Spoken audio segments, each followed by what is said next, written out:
So a bit of a quick introduction again for those that don't know.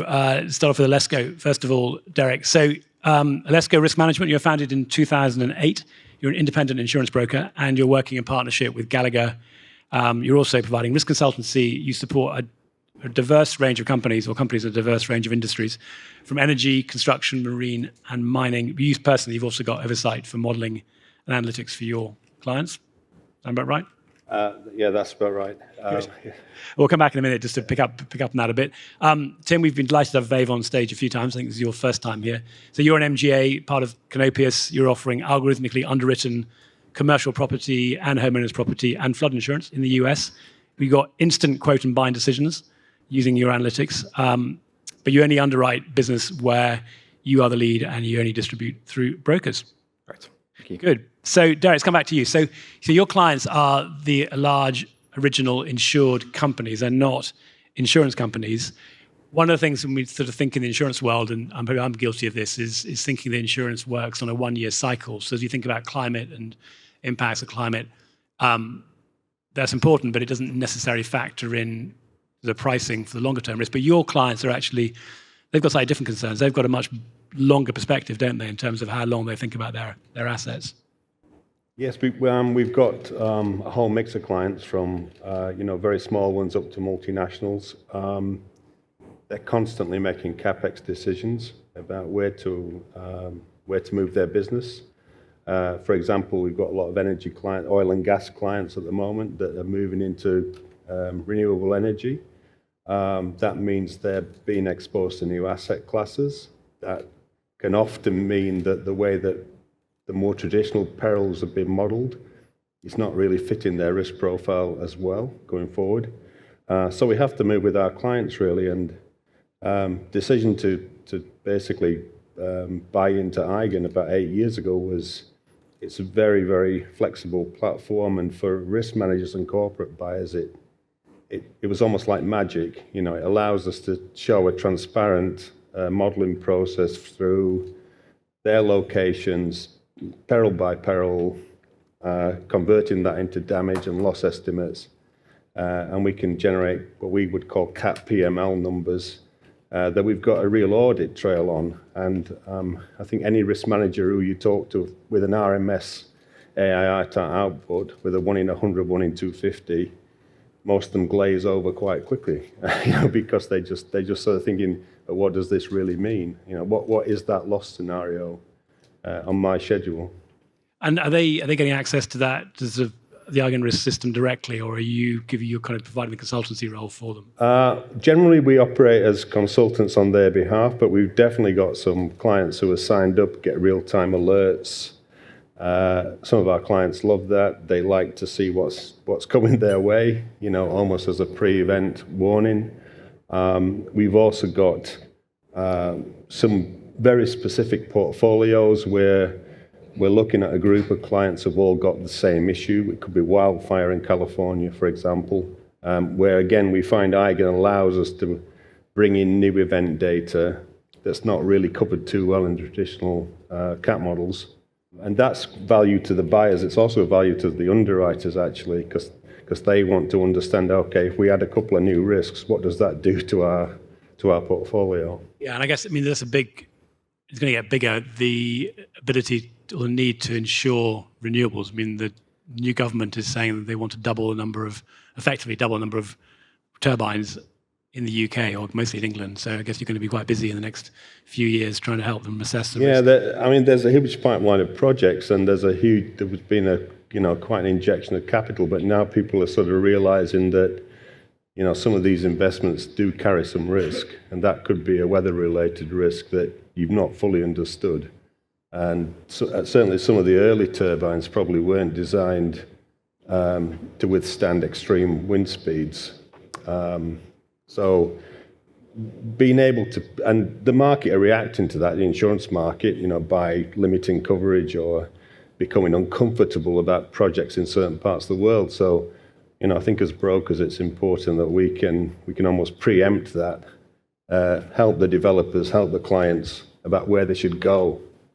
Well, part of what we do at InsTech is find opportunities for people to find new models. We're going to hear from Joshua later on about his offshore turbine model, but I think you might have just created a new risk class of turbines that were built a few years ago not to withstand extreme wind. You might want to identify those and avoid them if you're walking around the countryside. But we have quite a few risk managers that are just very keen, not surprising, on what you're talking about in terms of getting access to more data. So we'll come back to you in a minute, Derek. But Tim, at Vave, you've got a different, but there's sort of themes in here that are coming through about the way you work with your clients. And so as you look at hurricane activity, particularly now as we're into hurricane season, how do you think about what's happening sort of either right now or within the sort of weeks around us in terms of how that impacts your portfolio? Yeah, so I think the thing that we try and do at Vave the most is really try and learn from everything that's happening around us, so the hurricane events that we experience. And the way we kind of approach that is to build out a sort of technology ecosystem that allows all of our data to sit really close together. So data that's quoted through the API, our bound portfolio, our claims data, our third-party data, all accessible together, really joined at the location level, which is really, really important if you want to learn specific things about your risk pricing and how it performed post an event. So I guess in terms of our exposure, so as a hurricane is approaching, so Beryl's a good example, our portfolios are hosted live in EigenRisk. We upload via API on a daily basis, and it means that when there's an event coming, we're not scrabbling around to assimilate all our exposure from various books of business. It's all just there. And then with Reask's wind footprints, we can put them on top straight away. So we've got a really good idea within sort of pre-event and kind of immediately following event, really what locations are at risk in our portfolio and kind of what hazard intensities they're likely to be experiencing. So we can kind of make those initial loss estimates. You talked about those pre-event estimates. But then kind of where we get real value is having that claims data sat there as well. So as the claims notifications come through, they're all joined up at a location level, and we can see, okay, yeah, what's my claims frequency in this wind speed band? Is it what I was expecting? And to Jamie's point, we see a really good correlation to with the Reask wind speeds against the sort of claims frequency that we have, which is really good. But then you get a little bit further down the line as the claims develop, and you can start to test real small aspects of your rating model. So did a particular risk attribute that I applied a credit to in my underwriting, did it perform better than some attributes that I applied a load to, for example? And being able to that really just helps us to learn very quickly from what we've written and the claims we've incurred, and then pass that learning back into the algorithm so that we can then update our pricing faster and be essentially more resilient for the next event. And you talk about the ability to, well, I did because I was reading your summary, about to be able to quote quickly, but on the claims side, so that sort of first notification of loss, how quickly are you hearing there's a claim coming through? Is that also speeding up? Yeah, so we're hooked in, so Vave doesn't have authority to handle claims. We do that through third-party administrators. We are hooked into their systems, so we're getting notifications within 24 hours of the TPAs being notified, consuming that on a daily basis. So really very rapidly being able to pick up an idea of how many notifications we're seeing. Is it still building up? Is it tailing off? And then, yeah, like I said, sort of tying that against the wind speed data. And then Jamie was talking about some of the opportunities where insurers can see or get better information with LifeCycle about events coming in. But you've got a slightly different angle or another angle on this, which is you want to make sure that people aren't rushing out and buying insurance when a hurricane's about to slam into their property, don't you? So how do you can you talk a bit about how do you manage your agents so that they don't come in and start buying insurance when the hurricane's about to make landfall? Yeah, sure. So since we launched Vave, we've had a kind of a real-time automated moratoria solution. So this is one of the first use cases that we put EigenRisk to. So we essentially utilize the real-time event forecasts that EigenRisk have available in the system, coupled with the API delivery of the alerting. So when there is a hurricane tracking in, we're able to say, okay, these particular geographies have a X% probability of tropical storm force wind, hurricane force wind, whatever it might be. Able to return that data directly into the Vave system via API, and at a point where the threat level is kind of exceeds our appetite, those geographies are in the system already, and we can essentially turn away all new quotes automatically that come in for those geographies. So we're just protecting ourselves, but kind of, again, without a human in the loop. So the ability to do all that with API is really like a really nice synergy between the way Vave does things and the way that EigenRisk can do things as well. So in just layperson's terms, if the agent goes out to quote on the Vave system, it would kind of, you get a blue screen or a black screen saying you can't quote now because there's a moratorium in place. Yeah, they won't get a blue screen of death. But they'll get a friendly error message saying try someone else. So Deepak, we've heard a couple of examples there of well, probably more than two actually, of how people are working with you. So a couple of related questions. One is, you had this initial hypothesis about there being blind spots out there. Clearly, given the growth of the company and the partnerships you're working with, you're solving some of those. How do you continue to sort of identify where the blind spots are, and how representative are the two that Alesco and Vave are doing? Is it a broad swath of different things you're doing for blind spots, or does it tend to focus on a few areas?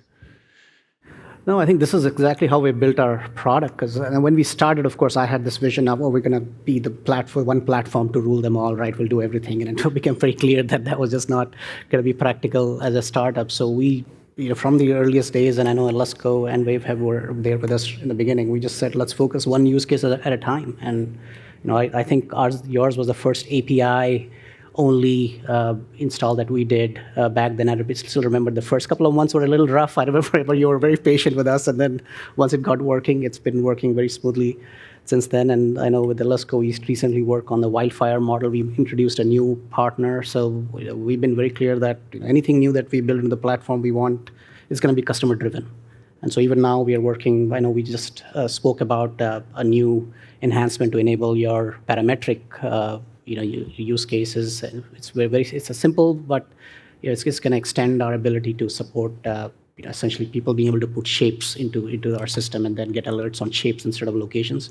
It's a very simple enhancement. And then I know we are talking about an underwriting API to enable Vave to, instead of dealing with 15 different vendors, we already have relationships with most of them, and we can add a few more. And so if you look at our roadmap, and we do this almost on a quarterly cycle with all our customers, so we kind of get that feedback in, and that's how we are refining the product and really addressing it, I would say, one blind spot at a time. We're getting to, I would say, I hate to throw numbers at it, but if you want to maybe 60 to 70% coverage, we still have some ways to go.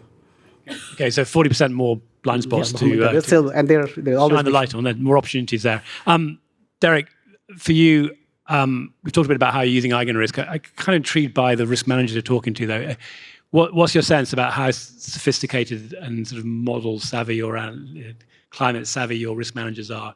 Do you see, is there a trend to that kind of getting more engaged in the actual problem? I think people are becoming more engaged in it. I still think everybody's slightly struggling with the massive scenarios and data that's being thrown out, and I think most of our clients are only seeing very small pieces of the bigger picture.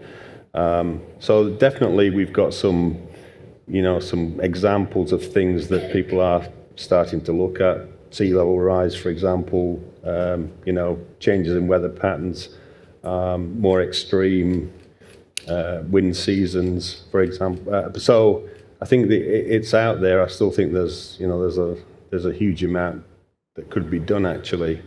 And we're probably talking to risk managers who are only doing this for a small part of their job in a way, because most of their job is still involving around buying this year's insurance, rather than what they might need in 5 years' time, or 40 years' time. But I think Deepak started with explaining it in a very nice way, which is it's almost stripping cat analysis back to first principles. So thinking about, event intensity damage, and then we all the last thing we start to think about insurance. And that's, to me, that's a great way to look at it. Yeah, so back to basics. And Tim, a final one for you. We've talked about what Risk is doing. Most insurance companies are still using probably all the traditional catastrophe models. So as you think about the role of catastrophe models and then the role of kind of what's happening with what Eigen are doing, Risk, what's your view on the sort of the role that catastrophe models have going forward? Because so my sense is Risk is kind of complementary as opposed to trying to replace. But I mean, I'll let you answer that question. Yeah, so I think the sort of the traditional vendor models, I guess, like it or not, probably always going to be around. It's very much a currency that we use for trading risk, so that always stays there. But I think, yeah, the other tools that are available in the market and becoming sort of more prolific, where there is sort of a niche speciality. So whether it's in climate science, whether it's in kind of engineering aspects around vulnerability, sort of those pieces, I think, can kind of sit together really well to potentially kind of inform your view of risk and the way you underwrite, but probably not directly translated into how you trade risk with your insurance partners, for example. Okay, good. Well, Deepak, thank you very much for bringing some friends with you onto stage. Derek, Tim, it's been great to hear what you're doing and make it very practical. So I know you're both very busy, so thank you very much and sharing your thoughts with us. Thank you. Thank you.